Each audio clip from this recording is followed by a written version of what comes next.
Roma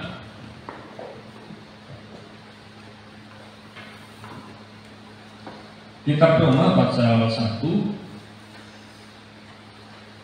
ayat 16 sampai ayat 17.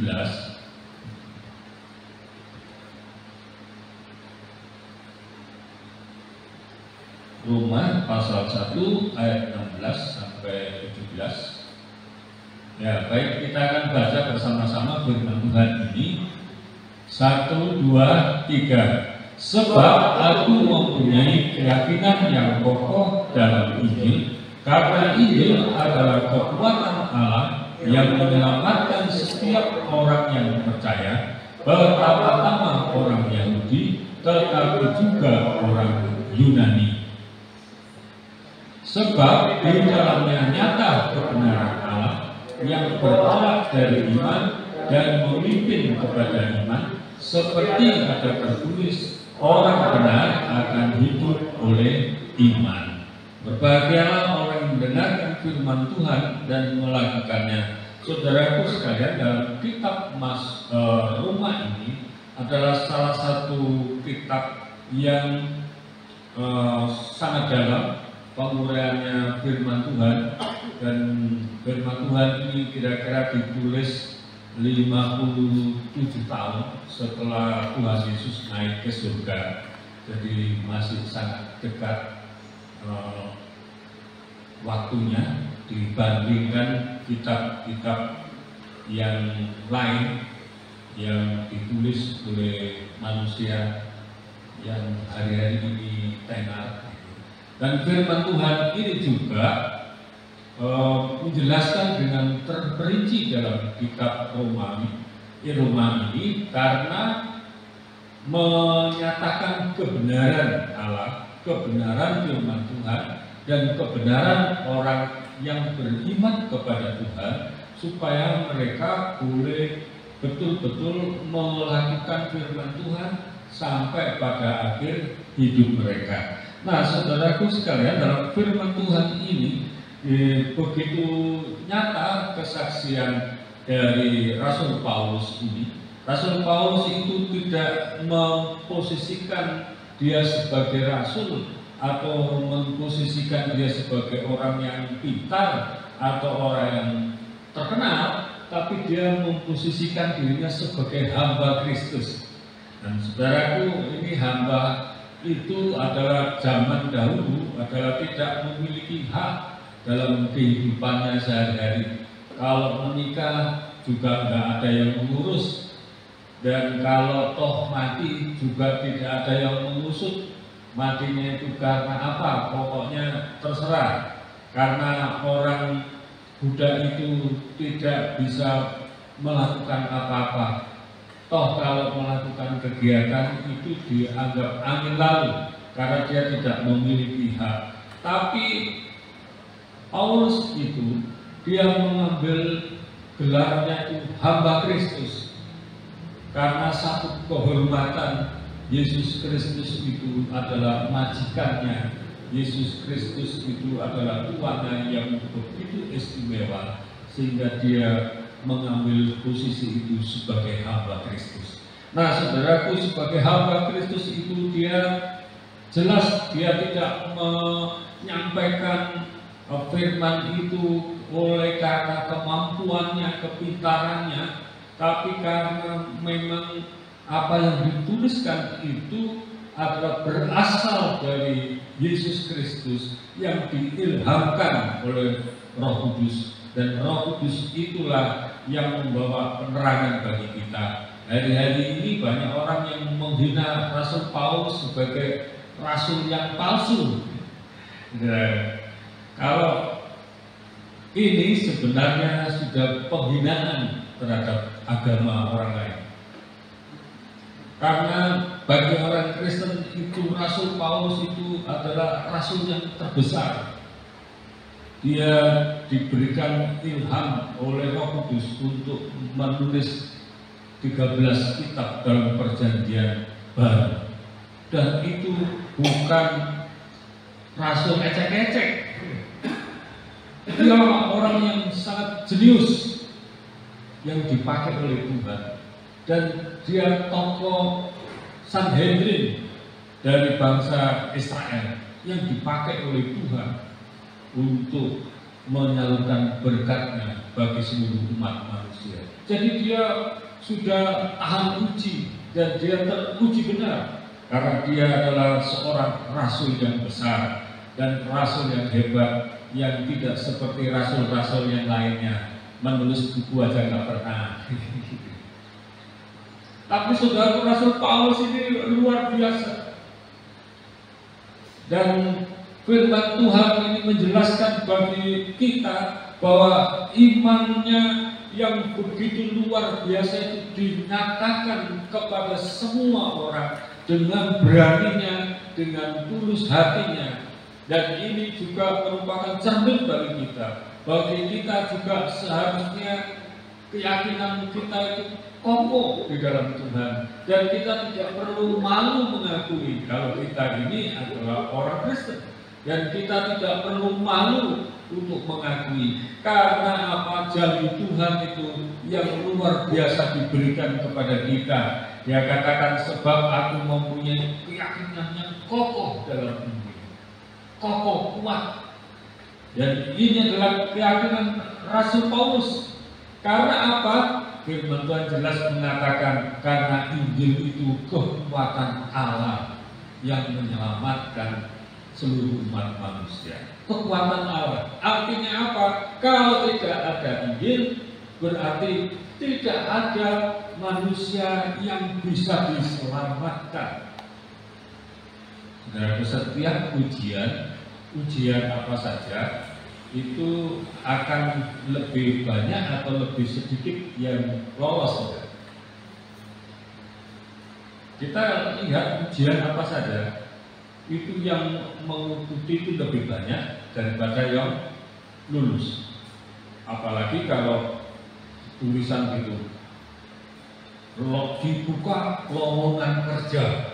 Wah, itu kalau sudah dibuka lowongan kerja, lalu syaratnya juga rendah, dibuka lowongan kerja lulusan SMA, jurusan apa saja, 1000 orang diterima sekaligus. Wah, itu yang daftar itu nggak peduli, saudara.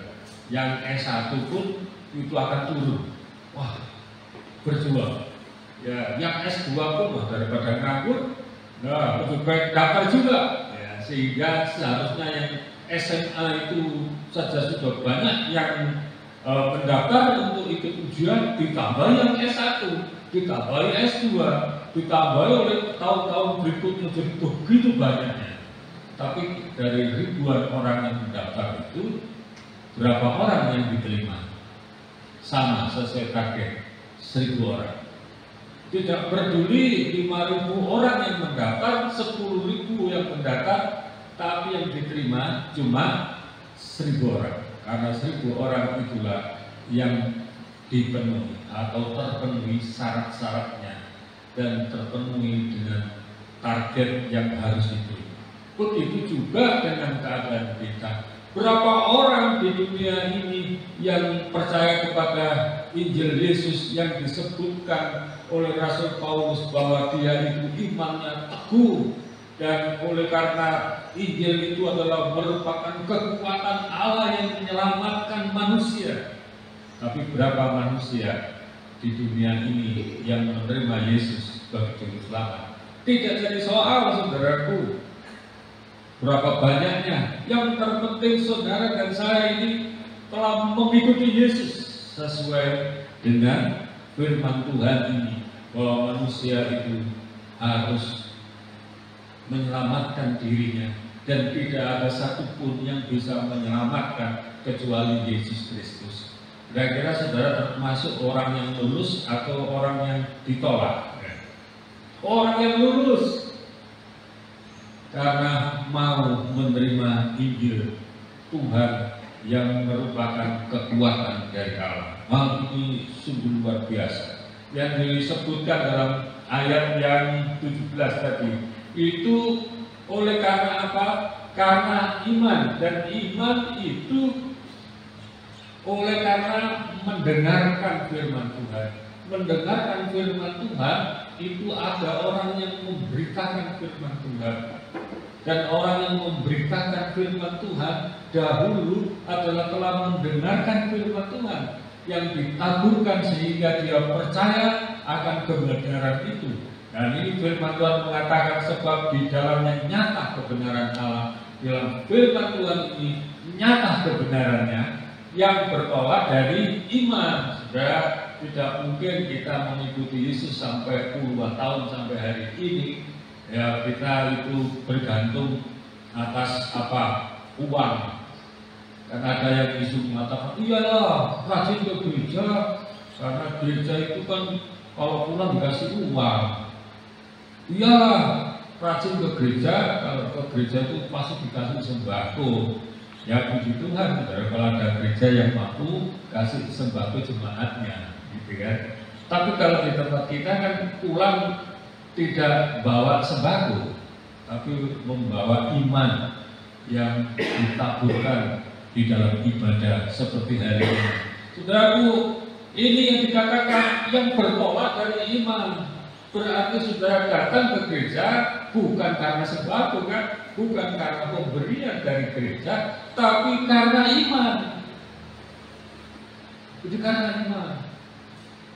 Itu Pak Poli itu udah kerja capek, terus rumahnya itu di jauh dari sini, ya. Terus kemudian malam dia masih kerja, lalu hampir di sini, dan apa dia bilang, saya mau ibadah. Itu bertolak karena iman, bukan karena kekuatan. Nah, kalau niat ke gereja, kan banyak gereja yang bagus-bagus di sana. Di Hafiz itu banyak gereja yang hebat di sini, yang luar biasa. Tapi kita biasa-biasa saja seperti ini. Tapi saudara-saudara tetap rajin ke sini. Itu karena apa? Bertolak dari iman dan memimpin kepada iman. Kita dipimpin setiap hari oleh karena iman kita. Itu luar biasa. Seperti ada yang tertulis, orang benar akan hidup oleh iman. Jadi orang benar bukan karena hidup oleh karena sembako. Orang benar bukan karena hidup karena pemberian, bukan, tetapi karena iman. Iman, luar biasa.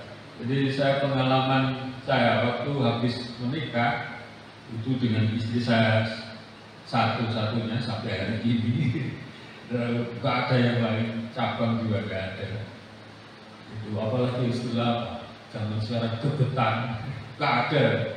Jadi saya habis kami biaya gak punya, dan kemudian diberkati Tuhan menikah. Setelah menikah itu sampai acara 2 minggu itu keliling-keliling aja, saudara.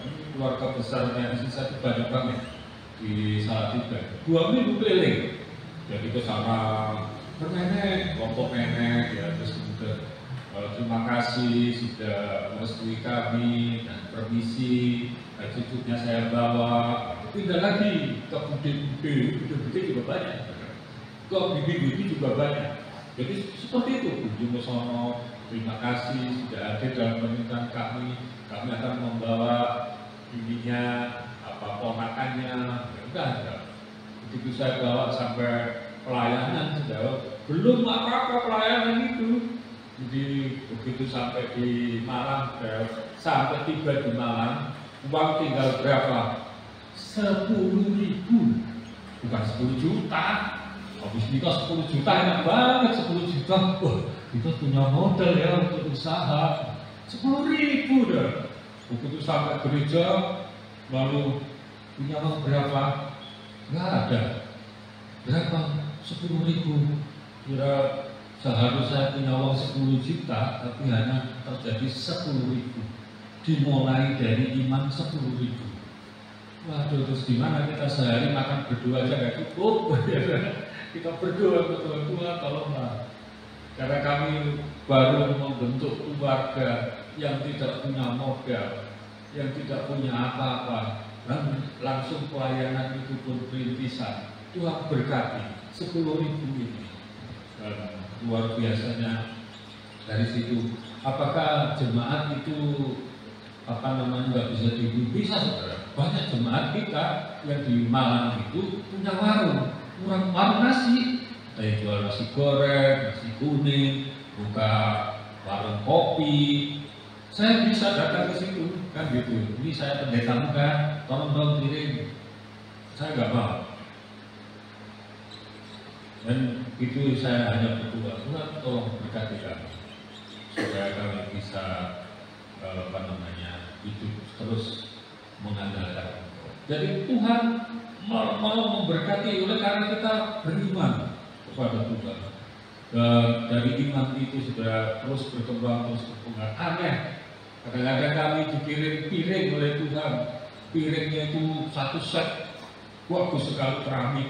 Ngirimnya itu aneh, saudara. Mendadak itu pagi-pagi itu ada sales kirim, lalu nggak minta izin, nggak minta apa, lalu taruh di halaman gereja. Saya nggak tahu sama istri, tidur siang-siang itu tidur, terus kemudian bangun, loh sampahnya siapa segini banyak di gereja ini, di depan itu banyak sampah. Saya bilang, ini sampah apa nih? Wah, kelihatannya sampah piring ini, kardus-kardus piring.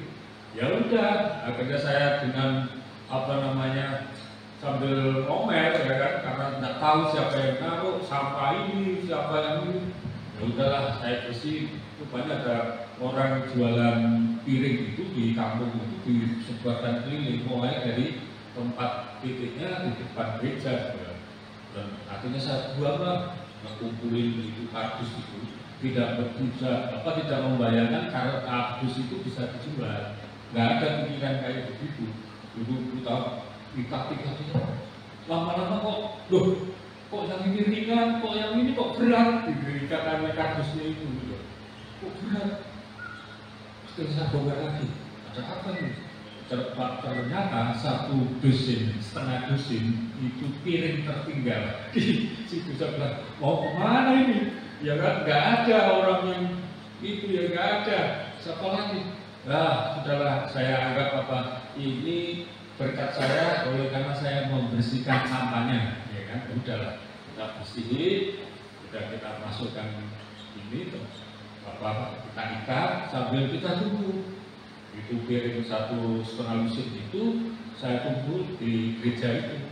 Saya buka jendela, saya tunggu sampai sore, hampir masuk malam. Nggak ada juga orang yang datang untuk ngambil piring itu. Ya udahlah, ya puji Tuhan kalau itu saya anggap ini ongkos jual sampah kardus. Ya udah, puji Tuhan. Dan sama saya mungkin di sini saya simpan satu, yang lain pecah. Dan saya bilang ke istri saya, ya puji Tuhan lah, nggak punya piring plastik, sudah kita beli piring plastik. Kita nggak punya piring, dikirim Tuhan piring keramik yang bagus kayak begini. Puji Tuhan. Walaupun caranya itu aneh, ya, dengan cara yang seperti itu. Jadi oleh karena iman, dan iman itulah yang terus memproses hidup saya dengan keluarga.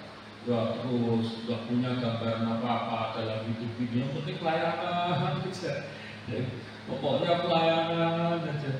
Ya nggak ada yang aneh-aneh, tidak punya pikiran mau apa, pokoknya pelayanan aja. Sampai akhirnya diperintahkan oleh Sinode pindah ke Jakarta. Pada saat itu saya sudah ada di Kuta tadi. Yang kemarin istri saya ke Kuto Bali. Saya tanya, di situlah di Kuto Bali itu kami mau bentuk gereja dan sudah ada 5 orang untuk kami dirikan gereja ya Postini di situ. Ternyata batal dan batal di kemudian hari, berapa tahun kemudian ternyata ada bom Bali meledak itu yang pertama. Ternyata kami itulah yang kami mau mendirikan gereja di belakang itu, karena di depan itu pantai ya, di pantai. Jadi di belakangnya sebelah dari sini sebelah kirinya, karena pantai kanan. Jadi luar biasa. Tuhan menolong situasi itu. Ya, sampai hari ini Tuhan memberkati. Mulai karena kita mau berjalan dengan iman. Orang berjalan dengan iman itu susah. Ya. Dikit-dikit berkati, gimana kita mau beli? Tunggulah yang atas. Kalau yang atas merintahin begini ya kita lakukan. Kalau enggak ya apa boleh buat. Jadi orang berjalan dengan iman ini harus penuh dengan kesabaran, sabar, nggak tergesa-gesa. Nah kalau orang yang punya duit kan tergesa-gesa, ini sakit perlu, wah cepat ke dokter, wah cepat beli obat, cepat. Tapi kalau yang bergantung dengan iman, kalau yang sakit terus nggak punya apa-apa gimana? Sabar, nggak perlu beli obat, nggak perlu dokter. Yang perlu apa? Ya Yesus Kristus. Tahu Tuhan Yesus berkati kami Tuhan, tolong sembuhkan kami. Itu bergantung karena iman dan itu kami praktekkan bertahun-tahun sampai hari ini. Yang berikutnya bahwa oleh karena Tuhan sudah menolong dan memberkati ini, kita mengerti bahwa dunia kita itu bukan dunia semakin hari semakin modern. Dan kelihatan mata kita memang kelihatannya semakin hari semakin modern, semakin bagus, pembangunan semakin ini. Tapi dalam sisi rohani, kehidupan dunia ini bukan semakin bagus, tetapi semakin penuh dengan kegelapan. Dan penuh kegelapan ini karena apa? Semua hal itu tersembunyi, bekerjanya tersembunyi.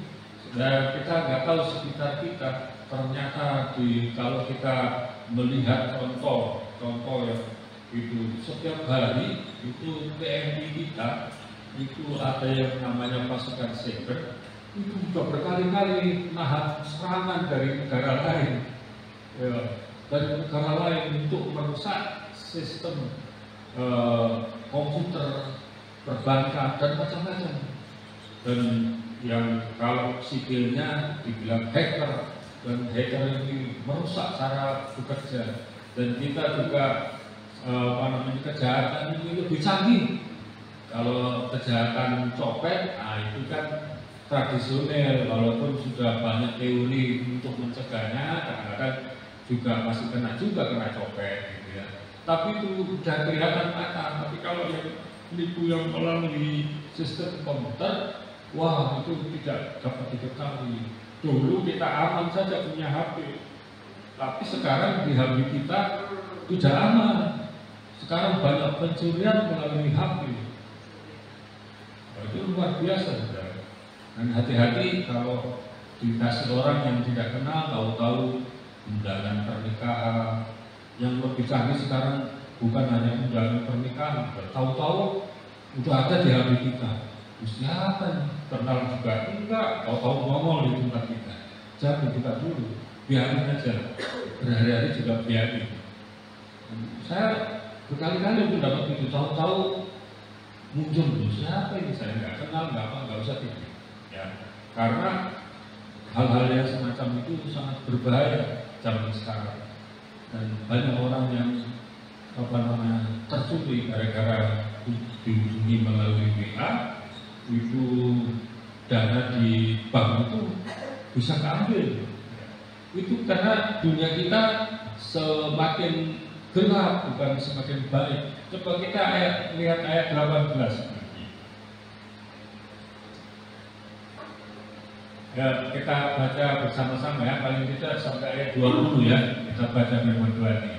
1, 2, 3. Sebab murka Allah nyata dari surga atas segala kefasikan dan kelaliman manusia yang menindas kebenaran dengan kelaliman. Ayat 19. Karena apa yang dapat mereka ketahui tentang Allah nyata bagi mereka, sebab Allah telah menyatakan kepada mereka. Sebab apa yang tidak nampak daripadanya, yaitu kekuatannya yang kekal dan keilahiannya, dapat nampak kepada pikiran dari karyanya sejak dunia diciptakan, sehingga mereka tidak dapat berdalih. Ya. Jadi dunia kita ini bukan semakin bagus, tapi semakin gelap, dan Tuhan mengatakan sampai murka. Mengapa dia murka? Karena kebenaran itu ditekan. Jadi saudara, jadi kebenaran firman Allah itu ditekan oleh kegelapan, oleh hal-hal yang dosa yang menghalangi orang untuk diselamatkan.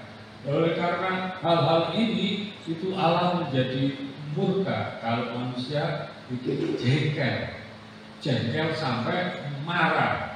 Tapi kalau Allah itu murka, kalau namanya Allah sedang murka, itu tidak ada manusia yang sanggup menghadapi murka Allah.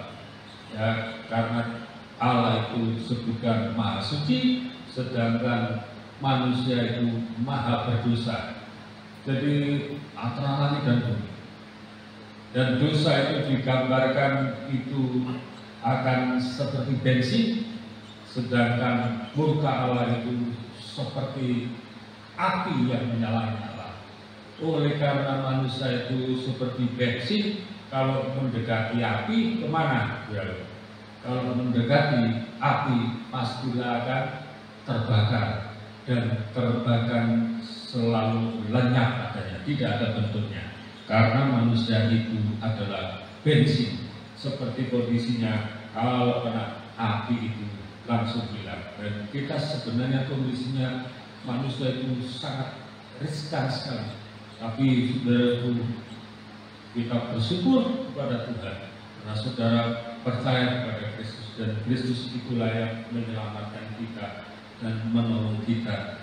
Hari ini saya kasih tahu pada saudara, saya mempunyai YouTube itu PKR Silo yang khusus untuk renungan singkat, dan itu saya menjelaskan tentang neraka sampai 30 ayat neraka. Jadi satu hari satu. Ya, ayat itu pasti tak saya tulis sendiri. Ngerti kalau nggak percaya Yesus. Neraka ini ngerti kalau nggak percaya Yesus sampai 30 kali. Dan itu saudara sudah dilihat berapa orang? 18.000 orang. Ketika melihat itu, dan ada datanya di situ sama website-nya itu punya 18 itu. Wah, puji Tuhan nih, sudah dilihat orang 18 itu. Dan yang bereaksi puluhan orang, tidak ada 50 orang yang bereaksi, berkomentar tentang itu. Dan puji Tuhan saudara, hal ini menunjukkan bahwa di luar sana orang juga sedang gemetaran untuk mencari keselamatan. Di luar sana itu diakui atau tidak, firman Tuhan itu kalau dibaca sepintas lalu atau renungan sepintas lalu itu banyak orang yang gemetaran karena mendengarkan firman Tuhan.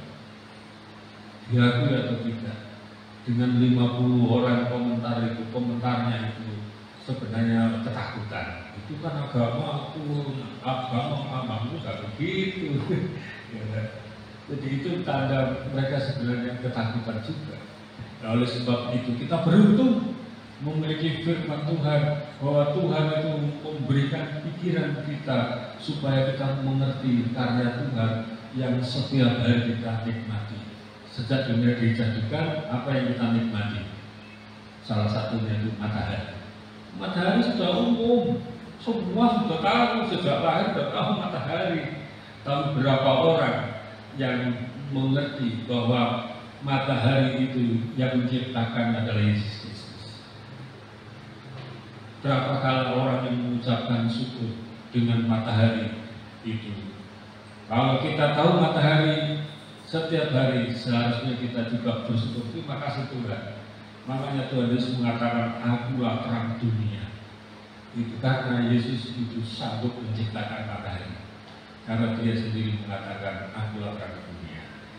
Demikianlah firman Tuhan. Dalam firman Tuhan ini menjadi berkat bagi kita, dan kita boleh merenungkan dalam kehidupan kita di hadapan kita ada